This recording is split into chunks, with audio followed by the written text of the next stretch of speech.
નમસ્કાર ખેડૂત મિત્રો, આજે આપણે તારીખ 4/1/2024ના રોજ થરાદ તાલુકાનું ખોડા ગામ છે. ત્યાં આપણે એક પ્રગતિશીલ ખેડૂત અહીંના ગામના એમની જોડે આપણે એરંડાની ફિલ્ડ વિઝિટ માટે આવ્યા છીએ. તો આપણે એમની જોડેથી એરંડા વિશેની ધનલક્ષ્મીના કેવા લાગ્યા એ વિશે આપણે એમની જોડેથી માહિતી લઈશું. તો નમસ્કાર ખેડૂત મિત્ર, આપણું શુભ નામ જણાવશો? હું વાગડા ધીરાભાઈ, ખોડાનો વતની છું. મેં બીજી કંપનીઓના ઘણા ખરાબ એરંડા વાવું જ છું, આ સાલ વાવું જ છું.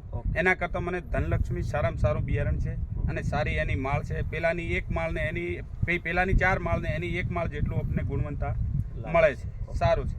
ઓકે, ખેડૂત મિત્રોએ આપણા ધનલક્ષ્મી કંપનીના 28D31 નંબરની વેરાયટી એમની વાયેલી છે અને તે વેરાયટી વાવીને એ ખુશ છે.